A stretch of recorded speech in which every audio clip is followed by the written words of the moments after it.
Hello dear friends, welcome back. तो dear friends, आप सभी का हमारे RD MLT 29 में स्वागत है। तो डियर फ्रेंड्स, हमारी जो सीरीज चली हुई है ब्लड ग्रुप की, ब्लड ग्रुप सिस्टम की, ठीक है। उसी के हमारे इंपॉर्टेंट MCQs लेके आते हैं जो अभी आपके आने वाला एग्जाम्स होते हैं। जैसे BSF का आने वाला है, ठीक है, SGPGI का आने वाला एग्जाम है। कोई भी आपके MLT एग्जाम आएंगे, उन सभी के लिए वेरी इंपॉर्टेंट MCQs है ये। ज़्यादा बड़ी वीडियो हम बनाते नहीं क्योंकि बच्चे देखते नहीं, इसलिए 5 से 7 MCQs वेरी इंपॉर्टेंट लेके आते हैं, ठीक है। बाकी अभी तक के अभी आपने पार्ट नहीं देखे हैं तो 6 पार्ट हमारे जा चुके हैं, उनको आप देख लीजिएगा, वीडियो के डिस्क्रिप्शन में लिंक मिल जाएंगे। चलिए स्टार्ट करते हैं। Which is stored at 20 to 24 degree centigrade, ठीक है। 20 से 24 डिग्री सेंटीग्रेड पर हम किसको स्टोर करते हैं? RBCs को, ठीक है।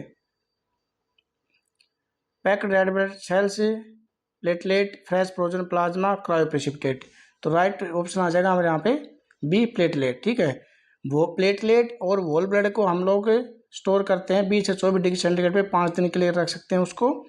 और उसके बाद में जो हमारे red cells are preserved by either liquid storage 4 degree centigrade और फ्रोजन रख सकते हैं। हम RBC को फ्रोजन में रख सकते हैं। इसका क्वेश्चन मैंने लास्ट वीडियो में बताया था कि हम उसमें जेल मिलाते हैं, वो जेल हमारे RBC को प्रिजर्व करने में काफ़ी हेल्प करती है, उसको लाइज होने से बचाती है, ठीक है। और cryoprecipitate agent is at -80 degree पर रख सकते हैं उसको प्रिजर्व करके। और FFP जो होता है and cryoprecipitate are stored at -80 degree centigrade पे रख सकते हैं। नेक्स्ट क्वेश्चन है हमारा, cryoprecipitate contain all of following except, ठीक है। क्रायोप्रेसिपिटेट में इन सभी में से कौन सा फैक्टर्स नहीं होता है, ठीक है, एक फैक्टर को छोड़ के। WVWF फैक्टर 8, फाइब्रिनोजन फैक्टर 9, ठीक है। तो राइट ऑप्शन आ जाएगा हमारे यहाँ पे डी, फैक्टर 9। क्रायोप्रेसिपिटेट के अंदर क्या क्या होता है? Cryoprecipitate contain factor 8, fibrinogen, fibronectin, VWF and factor 12। ये सभी फैक्टर्स होते हैं क्रायोप्रेसिपिटेट के अंदर, ठीक है, सिर्फ डी को छोड़ के। Which is not a mandatory test in screening of blood donation.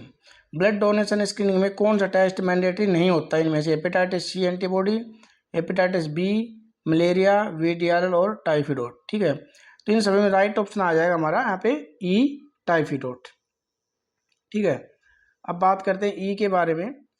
WHO recommendation and Indian recommendation from CDSCO, central drugs standard control organisation, the transmissible infections for which universal screening of all donation in all countries is recommended and these are, ठीक है। सभी country के अंदर ये जो test हैं recommended है, मतलब मैंडेटरी हैं करने के लिए। कौन से? HIV, HPSAG, HCV और सिफिलिस, ठीक है। ये सभी टेस्ट स्क्रीनिंग में मैंडेटरी होते हैं, जरूरी होते हैं। Transmissible infection for which universal screening is recommended in some countries are based on endemicity of disease, ठीक है। कुछ टेस्ट वो हैं जो वहाँ की कंट्री के अकॉर्डिंग डिसाइड किए गए हैं, जिसमें मलेरिया, चिगार डिजीज, STLV और CMV, साइटोमेगाला, ठीक है।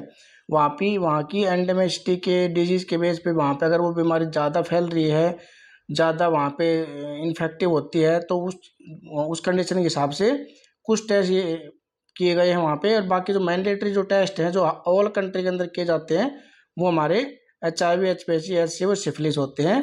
बट मलेरिया, चिगार डिजीज, STLV और CMV ये कुछ कुछ कंट्री के अंदर अलाउ होते हैं वहाँ की एंडेमिसिटी के हिसाब से।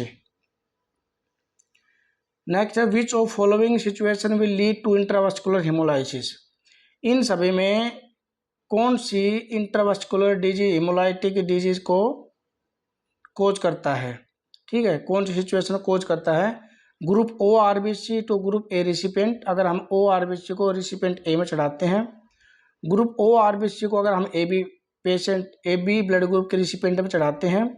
RH पॉजिटिव RBC को अगर हम RH नेगेटिव रिसिपेंट में चढ़ाते हैं, या ग्रुप A RBC को हम ग्रुप O रिसिपेंट में चढ़ाते हैं, ठीक है।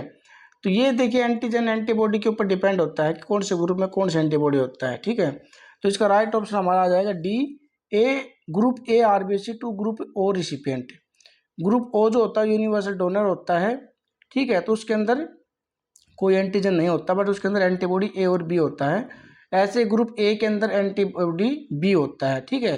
तो सेम एंटीबॉडी रहती है, वहाँ पे रिएक्शन हो जाती है, सेम नहीं होनी चाहिए, ठीक है। तो दोनों अलग अलग होनी चाहिए वहाँ पे। तो दोनों के अंदर ए बी एंटीबॉडी आ गई, इसलिए वो वहाँ पे इंट्रावेस्कुलर हेमोलाइसिस करेगा। नेक्स्ट है same unit must be completely transfuse with in.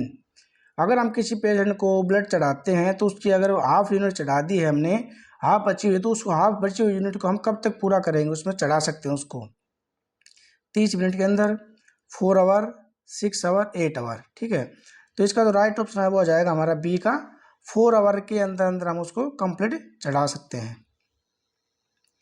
Administration of 500 IU of anti-D is sufficient prophylaxis is for further hemolytic disease of the newborn will cover A bleed of.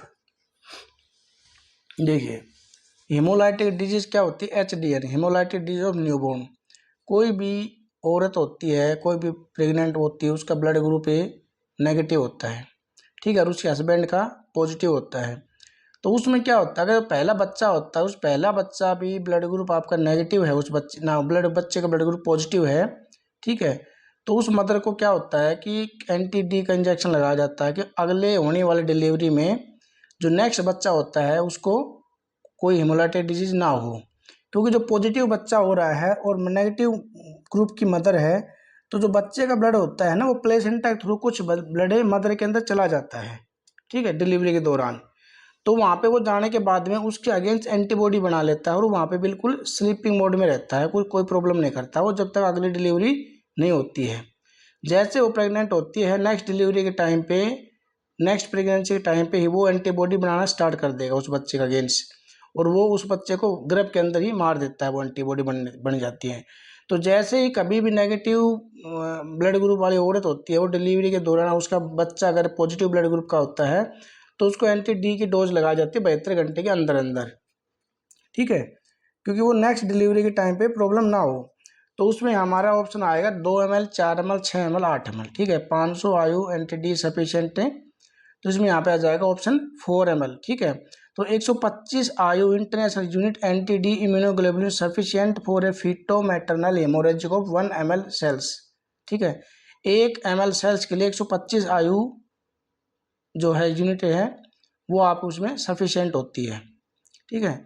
तो ये हमारे very important MCQs थे, ठीक है। इस तरह और भी वीडियो आती रहेंगे हमारे चैनल पर। प्लीज़ आपसे रिक्वेस्ट है कि चैनल को सब्सक्राइब कर लीजिएगा और वीडियो को लाइक और अधिक से अधिक शेयर कीजिएगा, ठीक है।